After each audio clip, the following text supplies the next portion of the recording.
네, 오늘 예언서 말씀 하박국, 우리 추수감사절에는 자주 봉독하는 말씀이기도 하죠. 예언자의 이름입니다. 하박국 예언자가 활동하던 시대는 남유다 왕국, 이스라엘이 분열되어 있을 때 남왕국이, 먼저 북왕국은 아시리아에 의해서 망했었고요. 근근히 명맥을 유지하던 남유다 왕국이 바빌론에 의해서 오늘의 이라크가 되겠습니다. 멸망당할 그 즈음에 활동하던 예언자입니다. 이스라엘 사람들은 늘 하나님의 백성이라고 믿었고요. 하나님이 그들을 보호한다고 믿었는데 북왕국이 아시리아에 망한 것을 보면서 남왕국 사람들은 이렇게 생각을 합니다. 저 민족은 하나님을 제대로 믿지 않아가지고, 같은 민족이니까 저쪽 북쪽은 하나님을 제대로 믿지 않아서 저런 꼴을 당했다. 어찌 보면 남북 상황이 우리랑 비슷하죠. 북쪽은 하나님을 제대로 믿지 않는 어떤 악함의 상징 같은 그런 민족이었던 모습이 기원전 한 700년경에 이스라엘에도 있었습니다. 남쪽 우리는 하나님을 잘 믿어. 우리는 너무나 우리는 하나님이 우리를 택했어. 우리는 또 다윗의 가문이야. 이스라엘이 남북으로 분열되면서 남쪽은 다윗의 혈통이 연결됐지만 북쪽 왕국은 그렇게 되지 않지 않았습니까? 우리는 다윗의 혈통이야. 하나님이 택한 혈통이야. 이 자부심들이 대단했던 거죠. 그러다가 그들도 망했습니다. 그것도 좀 우리랑 비슷한 것 같아요. 우리도 너무 이렇게 교만해서는 안 될 것 같아요. 우리가 좀 더 잘 산다고 북한보다 그런 교만은 없어야 될 것 같습니다. 어쨌든 망했습니다. 그들이 겪었던 그 정신적 충격은 굉장했습니다. 참 정말 하나님은 우리 백성과 우리 민족과 함께하고 우리는 하나님도 잘 믿었고, 정말 북왕국 사람들에 비해서는 북왕국은 막 바알 신도 섬기고 이랬지만 남왕국은 그래도 성전도 짓고요. 솔로몬 때 성전도 짓고 하나님도 근사한 곳에 섬기고 자기들만큼 잘 섬기는 사람이 없었는데, 바빌론이라는 나라가 쳐들어와가지고 하나님의 성전에 하나님 임재의 상징인 그 성정을 요즘 말로 막 군합발로 짓밟고 다녔을 때 그 비참함은 어떻게 말로 설명할 수 있겠습니까? 그렇지 않겠어요? 그 당시 신앙으로는 하나님이 성전 안에 계시는 거예요. 그 성전 안에 탁 머물고 계시는 거예요. 그들의 그 신앙은 그런 생각이었죠. 그런데 바빌론이라고 하는 나라, 바로 한 20-30년 전까지 이스라엘에게 조공을, 그러니까 남유다 왕국에 조공을 바치던 나라였어요. 사신을 보내서 조공을 바치고 아부를 하던 나라가 20-30년 만에 바뀌어가지고 하나님은 무슨 하나님 그러고 성전을 짓밟고 다니고 성전 창고에서 많은 금은 보화를 노략질 해갈 때 그들의 그 하나님에 대한 그 실망감은 얼마나 컸겠습니까? 우리가 지금 감히 상상할 수 없을 정도라고요. 그때 이제 하박국 예언자가 노래를 하는 겁니다. 예언을 하는 겁니다. 마지막 부분입니다. 그들이 쳐들어왔는데 하나님의 화살이 그들의 심장을 꿰뚫습니다. 희망인 거죠. 희망, 소망인 겁니다. 어디 꿰뚫었습니까? 그들의 화살이 하나님의 성전을 꿰뚫었으면 꿰뚫었지, 하나님의 화살이 그들의 심장을 꿰뚫은 적이 없습니다. 반어법으로 얘기하는 거죠. 꿰뚫었습니다.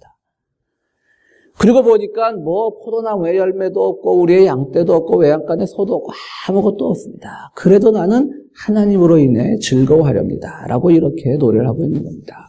왜 외양간에 소가 없고 우리의 양떼가 없고 포도나무에 소출이 없고 올리브 열매가 없었겠습니까? 전쟁으로 다 폐허가 됐기 때문에 그런 거거든요.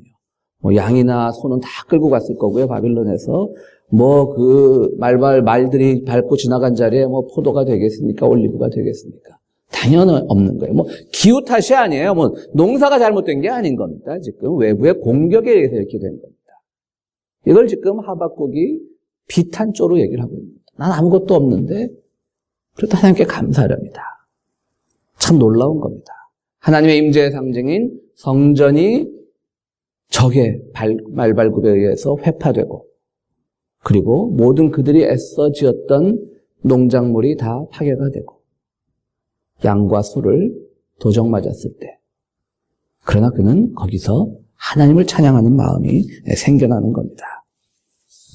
그렇게 그에 비한다면 우리의 한 해는 정말 하박국이 고민했던 그 고민은 감히 이해할 수 없는 많은 것들의 소출을 얻었던 한 해라고 말할 수가 있습니다. 물론 우리 미국 얘기 살 때마다 늘 미국 경제 어렵다 그러고, 특히 교민 경제는 미국 주류 경제에 영향을 더 많이 받다 보니까 어렵다라고 하시잖아요. 근데 어떤 또 교민들은 이런 말씀 하시더라고요. 이민 와서 좋다는 시절은 한 번도 못 들어본 것 같다. 다들 그냥 그 시기가 항상 어렵다는 말인 거죠. 삶 자체가, 불교식으로 말하면 삶 자체가 고뇌고 번뇌인 겁니다. 그냥 다 어려운 겁니다. 좀 경기가 좋아져서 나의 수익이 좀 늘어나도 수익이 늘어나는 만큼 또 그만큼 또 지출이 많아지는 거고요. 요즘 기름값 좀 싸니까 차가 많이 막히잖아요. 그렇죠? 후에 차들이 많이 나옵니다. 그런 것처럼 우리는 항상 생각하면 번민이고 고뇌의 시대를 살고 있는 것이지요. 그럼에도 불구하고 하박국 시대에 비한다면 우리는 많은 것들을 얻고 사는 겁니다. 그럼 오늘 감사주일인데 무엇을 과연 감사할 것인가? 포도나무에 열매가 없고 우리의 양떼가 없어도 나는 하나님으로 인해 감사합니다. 근데 우리 있거든요. 지금 있잖아요. 어쨌든 조그만 양떼라도 있는 것이고 우리 은행장부에 단 뭐 몇백 불이라도 있는 것이고 몇십 불이라도 있는 것이고 있잖아요. 우리는 없음을 경험해보지 않았잖아요. 지금. 그럼 우리는 있음만을 가지고 감사를 해야 되나? 이런 고민이 되는 겁니다. 하박국 예언자를 우리가 어떻게 받아들여야 되는가? 이런 고민이 있는 것이죠. 우리 하박국 예언서로 우리가 잘 생각해 볼 필요가 있습니다. 뭐 다 없기 때문에 감사하라 그게 아닌 거예요. 과연 그 없어진 상황이 무엇을 의미하고 있는가를 더 깊게 생각해 보라고 하는 것이죠. 그래서 오늘 하박국 예언자의 이 예언, 감사의 말씀, 하나님으로 인해 즐거워한다는 이 감사의 말씀이 주는 첫 번째 메시지는 뭐냐면요. 우리가 작은 것에 연연하지 말고 큰 것을 보는 훈련을 하라는 말입니다. 포도나무에 열매가 없습니다. 외양간에 소가 없습니다. 어떻게 보면 그 농경 시대에 그들의 가장 큰 재산일 수도 있지만 지금 그거 가지고 내가 막 연연하다 보면 어떤 일이 생기고 있냐면은 지금 그들을 둘러싼 데서는 막 바빌론이 침공을 하고 성전이 무너지고 이러는 겁니다. 그래서 그에 비한다면 사실 이거 없는 건 아무것도 아니라고 하는 것이죠. 그렇기 때문에 그런 놀라운 상황 속에서도 하나님이 나를 지켜줬다라고 하는 그 큰 상황을 볼 때 우리가 감사의 마음이 더 깊어진다라고 하는 겁니다. 우리는 어떤 생각들을 많이 합니까? 우리는 늘 역사에 대해서 고민도 있고 시대적 상황에 대해서 고민도 있지만 사실 우리의 가장 1차적인 고민은 나의 삶에 관계된 거잖아요. 그렇죠? 그래서 나의 삶이 좀 편안해지면 감사의 마음도 느는 것이고 좀 불편하면 또 불평도 느는 것이고 뭐 인지상정인데요. 그렇게 하던 것이 뭐 나쁘다는 건 아니지만 거기에만 너무 연연하다 보면 우리가 정말 우리로 둘러싸고 있는 그 많은 것에서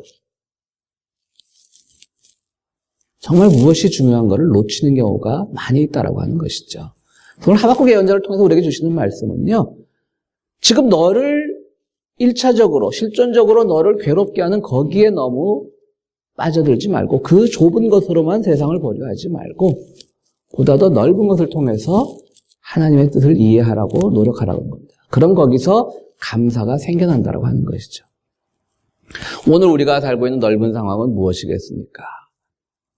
우리를 둘러싼 모든 시대적 조건들은 분명히 안 좋게 돌아갑니다. 정말 우리의 아까 광고 시간에도 말씀드렸지만 우리의 고국뿐 아니라 미국이란 나라도 그렇죠. 뭐 좀 더 우리의 그 가난한 이웃들을 위해서 뭐 이민자들을 위해서 뭔가를 하려 그러면 그렇게 반대 소리가 높습니다. 그래서 우리가 이민자들을 쳐다볼 때 그냥 뭐 우리가 히스패닉 공동체 보면 우리가 이런 마음 먹어서는 안 되겠지만 마치 뭐 국가의 어떤 복지기금이나 야금야금 빼먹는 사람들처럼 그렇게 보일 때가 많이 있거든요. 뭐 실제로 그럴 수도 있죠. 실제로 뭐 우리 주변에 보면 그렇게 이 나라의 복지 시스템을 악용해서 그런 거를 뭐 빼먹는 사람들이 없다라고는 할 수 없겠죠. 인간사의 어느 곳에나 다 그런 사람들은 있으니까요. 그러나 우리가 그런 데만 너무 집중해서 저 사람은 내 거를 뺏어가는 사람, 저 사람 때문에 내 세금이 저 사람, 우리 옆집에 사는 히스패닉 애들을 뭐 5시, 6시 놓고 저 사람 때문에 내 세금도 많이 안 내시는 분들이 꼭 그런 불평들 많이 하시더라고요. 그죠? 세금이라도 많이 내시면 또 물론 거기에도 문제점이 없다라고는 제가 말하는 건 아닙니다. 그러나 분명한 것은 더 큰 상황을 자꾸 못 보게 되는 거예요. 엄청난 필요 없는 전쟁에 개입을 해서 엄청난 양의 그 군사비가 미국이 투입이 되고 뭐 이런 것에 대해서 낭비되는 것들에 대해서 우리는 너무나 무감각하면서 작은 것만 가지고 우리가 보다 보면 오히려 잘못된다는 것이죠.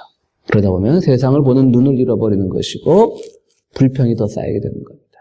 그 큰 것을 보면서 그 안에서 정말 이 불의한 세속의 권세 앞에서 끝까지 우리가 하나님을 믿고 따를 수 있는 이 상황을 감사하는 마음을 가져야 이게 진정한 감사의 계절의 감사라고 하는 겁니다. 세상의 권세는 분명 불의합니다. 뭐 한국에서 12월에 뭐 전쟁이 나서 뭐 미국으로 도망 온다는 사람들이 있는데요. 그런 예언들이 자꾸 나오는 건 어쨌든 세상의 권세가 불의하기 때문에 그런 겁니다. 궁극적으로 가서는 우리는 종말론을 믿는 사람들입니다. 주님께서 재림하실 때 이 땅에 환란의 시기가 있고 그것을 통해서 우리 믿는 사람들이 구원받는다는 건 뭐 기독교의 가장 기본적인 진리예요. 그것을 부정하는 건 아니지만요. 바로 그것이 주는 의미는 바로 이 땅은 불의한 권세고 이 불의한 권세 속에서 우리가 무엇을 어떻게 바르게 지키고 살아나가야 되는가. 그 지혜를 주신 하나님께 감사하는 마음을 가지자라고 하는 것이 하박국의 얘기인 겁니다. 여러분들의 삶 속에서 사소하게 작은 것에 의해서 하나님에 대한 감사의 마음이 좌우되지 않기를 바랍니다. 물론 먹고 사는 문제만큼 가장 중요한 게 어디 있겠습니까? 저도 마찬가지고요. 중요하지만 그럴 때일수록 우리 한 번 더 기도하는 거예요. 당연히 내가 더 많은 것을 채워주면 감사할 일이고 더 많은 것이 없어지면 불평할 일이지만 자꾸 거기만 우리가 매몰되지 말고 더 큰 하나님의 은혜를 보는 훈련, 이 불의한 세상 속에서 우리를 지켜주시고 그럼에도 불구하고 내가 신앙을 잃지 않고 하나님의 뜻에 따라 살려고 하는 것이 불편하지만 살도록 인도해 주신 것, 그것을 감사하는 마음을 가져야 되는 것이죠. 하박국 보세요. 반어법으로 합니다. 하나님의 화살이 적의 심장을 꿰뚫습니다. 지금 적군이 지금 이 이스라엘 영토를 다 폐허를 만들었는데 거기서 그 노래를 하고 있어요. 누가 보면 정신병자 같은 사람이에요. 그러나 그는 하나님의 그 권능이 결국은 승리할 것이라는 걸 믿습니다라고 하는 것이죠. 그렇기 때문에 이 작은 것에 연연하지 않겠습니다. 작은 것에 일희일비 한 번 웃고 한 번 슬퍼하지 않겠습니다. 하나님, 이 무서운 세상 권세 앞에서 나를 바로 붙들어 주십시오. 하나님이 승리할 것을 믿습니다. 궁극에는 하나님의 화살이 적의 심장을 꿰뚫을 것을 믿습니다. 그 믿음 가지라고 하박국은 우리들에게 얘기하고 있는 겁니다. 두 번째로 오늘 우리가 하박국 예언자를 통해서 배울 수 있는 건요, 바로 이 세월을 돌아보면서 내게 일어났던 가장 나쁜 일을 먼저 한번 기억해 보라라고 하는 겁니다. 여러분, 우리가 감사의 계절이 되면 자꾸 우리가 지난 한 해 좋은 일을 많이 감사하게 되죠. 당연히 좋은 일입니다. 자녀들로 인해서 기뻤던 일도 있을 것이고 비즈니스 현장에 있어서 기쁜 일도 있었을 것인데, 오늘 우리 평화의 교회 성도님들은요, 한번 이 감사주일에 지금 마음속으로 지난 한 해 나에게 일어났던 가장 나쁜 일을 한번 생각해 보십시오. 거기서 감사가 나올 때 그게 진정한 감사인 겁니다. 여러분들, 내게 일어났던 좋은 일만 가지고 감사한다면 그거 뭐 꼭 우리 종교 안 가져도 돼요. 믿음 없어도 돼요. 세상에 내게 좋은 일이 일어났는데 그것을 감사하지 않을 그런 사람이 어디 있겠습니까? 누구나 다 자기에게 좋은 것이 일어나면 다 좋은 겁니다. 그렇다면 오늘 우리는 마치 아무것도 가지지 못했던 하박국의 그 노래 속에 드러난 감사처럼 지난 한 해 여러분들의 삶 속에 일어나는 가장 나쁜 일 하나를 생각해 보세요. 거기서 감사가 시작되는 겁니다. 거기서 진정한 하나님의 은혜가 체험이 되는 겁니다. 영국의 유명한 학자 중에 그 필립 시몬스라고 하는 사람이 있는데요. 그 사람이 쓴 책 중에 소멸의 아름다움, 그러니까 사라지는 것들의 아름다움이라는 책이 있습니다. 이 사람은 영문학자고요. 영국에서 영문학자니까 얼마나 영어 잘하겠습니까? 그죠? 영문학자고요. 35이란 젊은 나이에 이미 영국 명문대학의 교수가 됐는데요. 하필이면 교수가 되자마자 그는 루게릭병에 걸립니다. 그리고 스티븐 호킹, 그 천재 물리학자, 천체 물리학자에 걸렸던 병이죠. 근육이 위축되는 겁니다. 근육 축소병입니다. 그래서 사람들은 5년 안에 죽는다라고 얘기를 했습니다.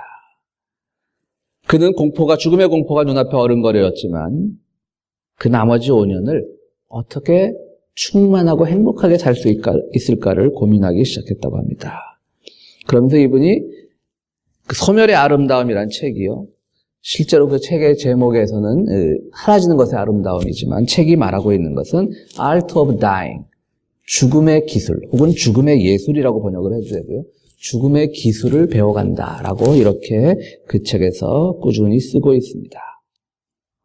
그래서 이 시몬스는 이렇게 얘기를 합니다. 어차피 인생이라는 게요, 길고 짧은 것일 뿐일지 죽음은 닥칠지 모르는 것이고요. 그건 다 좌절의 역사인 것입니다. 우리 삶이라는 게 항상 꿈이 이루어지기만 하겠습니까? 꿈이 좌절될 때가 있고, 나이를 먹음에 따라 체력이 저하가 되고, 또 우리가 품었던 희망을 포기해야 되는 순간이 옵니다. 젊은이들은 사랑했던 사람들과 헤어지는 사랑의 상실을 경험하고, 나이를 먹어서는 또 사랑하는 사람을 죽음으로 떠나보내는 상실을 경험합니다. 부상을 당하거나 병에 걸리는 것들도 모두 다 상실입니다. 그래서 필립 시몬스는 이렇게 얘기를 합니다. 우리 인생이 가장 행복할 수 있는 방법은 떨어지는 방법을 배우는 거라고 하는 겁니다. 그러니까 정말 우리가 고통으로부터 자유로워지면 떨어지는 법을 배우라는 것이죠.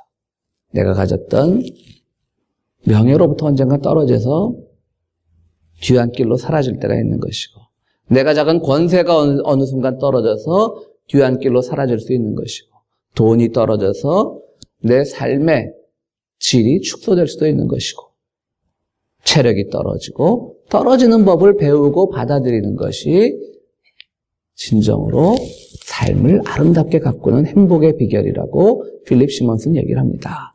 여러분들, 우리가 가장 나쁜 일을 기억하라고 하는 것은 뭐냐면요, 내가 떨어졌던 순간, 떨어진 거잖아요. 지난 한 해 가장 나빴던 일, 일어난 일 중에 가장 나빴던 일을 위해서 감사하는 건 떨어졌을 때를 기억하라는 거죠. 올라갔을 때를 기억하는 것이 아니라, 내가 막 업돼가지고 뭐가 잘 돼가지고 내가 하려는 일이 잘 돼서 업돼서 그것이 아니라 내가 떨어졌을 때를 생각하면서 그것을 기뻐하라고 하는 얘기인 겁니다. 바로 그것이 진정한 감사라고 하박국 예언자는 얘기하고 있는 겁니다. 여러분, 사도 바울을 보십시오. 사도 바울이 했던 감사가 진짜 감사인 겁니다. 하박국이 오늘 우리들에게 가르쳐주는 감사의 그 메시지는 사도 바울을 통해 잘 드러나고 있습니다. 사도 바울은 오늘 우리가 교동문으로 읽은 고린도전서 12장 말씀에서 자기 몸에 가시가 있다라고 하였습니다. 많은 성서학자들이 사도 바울이 있었던 그 가시가 무엇일까에 대해서 많은 고민을 합니다. 얘기들이 많아요. 천식이 있었을 것이다, 계속. 또 피부병이 있었을 것이다. 어떤 사람들은 위장병이 있었을 것이다. 이런 얘기를 합니다. 아무리 기도해도 낫질 않는 거예요. 사도 바울이 딴 데 가서 설교하고, 우리가 빌립보서 보면 그리스도 안에서는 믿음 안에서 능치 못할 일이 없다 그러고 다 그런 얘기 하잖아요. 그렇죠? 근데 자기 병은 안 낫는 거예요. 심지어 사도 바울이 얼마나 많은 사람들의 병도 고쳐줬습니까? 사도 바울도 또 죽은 사람 살린 기적도 있죠. 유드고라고 하는 어떤 사람이 사도 바울의 설교를 듣다가 떨어졌어요. 3층에서 졸다가. 그것도 살려주잖아요. 많이 고쳐주고 살려주고 했던 그런 있어요. 그런데 자기 병, 그다음 주변에 또 누가 있었냐면 이 사도행전과 누가복음을 기록한 사람은 누가잖아요. 누가는 예수님의 제자가 아니라 사도 바울의 제자예요. 누가는 물론 오늘 현대의학과는 다른 개념이겠지만 당시로서는 의사였습니다. 자, 쉽게 말해서 사도 바울을 정말 스승으로 생각하고 평생을 쫓아다녔던 주치의 누가가 있었고, 사도 바울의 누구보다도 뛰어난 기도의 능력이 있었는데 자기 몸에 가시, 그게 천식인지 위장병인지 피부병인지 모르겠지만 그게 고쳐지지 않는 거예요. 사도 바울은 급기야 깨닫습니다. 이게 나한테 은총이었군요. 이게 나한테 축복이었군요. 사도 바울이 그렇게 얘기하는 겁니다. 여러분, 사도 바울에게 이 가시가 없었다고 한번 생각해 보세요. 사도 바울도 엄청 교만한 사람이잖아요. 솔직히 보면. 그야말로 안 가진 게 없는 사람이잖아요. 좋은 머리에, 뛰어난 조직력에, 좋은 가문에. 이 가시마저 없었다면 굉장히 교만해졌을 겁니다. 이 가시는, 이 위장병은, 천식은 뭔지 모르지만 안질이라는 말도 있고요. 그가 가졌던 이 가시, 몸의 가시는, 치유되지 않는 가시는 그에게 어떤 저주의 상징이 아니라 그를 교만하지 않게 잡는 것이었어요. 사도 바울 심지어는 신비 체험도 하잖아요. 내가 오늘 3층 천에, 그러니까 어떤 하늘에 올라갔다는 얘기가 갔다 온 거예요. 신비 체험을 하잖아요. 우리 주변에 신앙생활에서 신비 체험한 사람들 보면 뭔가 우리가 자꾸 작아지잖아요. 그대 앞에만 서면 작아지잖아요. 막 하늘 갔다 왔다 그러는데 어떡하겠어요. 근데 사도 바울은 그 신비 체험의 학문적 깊이에 배경에 다 갖춘 사람이에요. 그러니까 오늘 내가 그것이 떨어지기를 3번 기도해도 떨어지지 않았다라고 하는 말이 어찌 보면 빨리 깨달았다는 말일 수도 있지만 그건 3층 천에 대비되는 3이라는 숫자인 겁니다. 근데 그렇게 영적으로 이 교만해질 수 있는 모든 조건을 다 갖추고 있었지만 내 가시 하나는 지우지 못한다. 자기의 교만을 잡는 겁니다. 또 그것으로 인해서 사도 바울도 많은 병 고침을 했는데요. 많은 사람들을 고쳐줬는데요. 자기가 좀 강했으면요. 자기가 고쳤다라고 말할 것 같아요. 역시 내가 이 은혜가 좋아하고 병을 고친다. 그럼 사람들이 병 고침을 받으니까 고마워하면서 돌아서면서 뭐라 그럴 것 같아요? 쥐병도 못 고치면서. 그럴 거 아니에요? 그러니까 사도 바울은 자기 몸에 병이 있었기 때문에 오히려 누군가의 병을 고쳐주면서 치유해주면서 하나님의 영광을 드러낼 줄 알았던 것이죠. 바로 사도 바울도 그런 겁니다. 자기 몸에 있던 가시는 작은 것이었어요. 거기에 연연하지 않았어요. 더 큰 하나님의 사역을 보면서 감사를 발견하고 자기 몸에 있던 가시는 어찌 보면 자기 인생에 가장 자기를 괴롭혔던 자기 인생에 일어났던 가장 나쁜 일이었어요. 그러나 그것을 통해서 하나님의 영광을 드러내는 겁니다. 오늘 우리의 감사가 바로 이 순간 지난 한 해 동안 여러분들에게 일어났던 가장 나쁜 일이 무엇인가를 생각해보는 이 순간이 되길 바랍니다. 그 안에 하나님이 함께 하셨습니다. 여러분 예수님을 보십시오. 우리는 찬송가에 그렇게 표현해야 되니까 예수님 영광이라는 찬송가들이 많이 있지만 그분의 인생은 영광된 삶이 아니었습니다. 가시받으셨습니다. 오죽하면 그래 마지막 돌아가실 때까지 가시면류관을 쓰고 가셨겠습니까? 그분이 아무리 하나님의 아들이라고 할지언정 세상을 위해서 인류를 위해서 죽어야 한다는 33살 젊은 나이에 죽어야 한다는 것만큼 그분에게 있어서 가장 큰 저주가 어디 있고 가시가 어디 있었겠습니까? 그러나 그분이 그 가시를 피하려고 했다면 인류의 죄의 구원은 이루어지지 않았었겠죠. 바로 그분은 그 가시, 정말 죽기까지 가시면류관을 쓰기까지 했던 그 무서운 가시로 인해서 우리에게 은총의 선물을 크게 주고 떠나셨던 겁니다. 그래서 우리는 모두 예수를 믿는 사람들입니다. 예수를 믿음으로써 우리도 영광된 존재이지만 예수를 믿으면서 우리가 가장 고백해야 될 것은 우리 삶에 있는 여러 가지 가시들, 우리 삶에 있는 안 좋은 일들, 그것을 통해서 하나님의 은혜를 발견하는 것, 그것이 이 감사절에 주는 주님의 메시지입니다. 사랑하는 평화교회 성도 여러분, 오늘 감사주일입니다. 여러분들 다 감사할 일 많으시죠? 근데 그거는 그냥 감사할 건 계속 하시고 동시에 지난 한 해 여러분들에게 일어났던 일들 중에 가장 안 좋은 일이 무엇이었는지 이 설교 기도 시간에 생각해 보시고요. 그에 대한 감사를 더욱 하나님께 드리는 우리 놀라운 영성의 소유자가 되는 우리 평화의 교회 성도들이 되기를 간절히 바랍니다. 우리 함께 기도하시겠습니다.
주님의 은혜를 감사드립니다. 저희들 지난 한 해 돌이켜보건대 어려운 일도 있었고 힘든 일도 있었습니다. 때로는 수치스러운 일도 있었고 때로는 부족한 상황에도 많이 직면했습니다. 그러나 이 시간 기도할 때 그 모든 것들이 진정한 감사의 조건이었음을 고백하기를 원합니다. 주님, 우리의 기도와 감사를 받아주시옵소서. 오늘 주 앞에 특별히 감사한 마음을 담아 특별 예물을 드립니다. 주님, 우리 부족한 중에 우리의 삶이 참 이것저것 쓸 때도 많은 그런 어려운 상황 중에서도 드리는 예물입니다. 주님, 우리의 드리는 예물을 기쁘게 받아주시고 우리 모두의 삶 위에 진정한 감사의 삶을 살 수 있는 은총을 허락하여 주시옵소서. 예수 그리스도 이름으로 기도하옵나이다. 아멘.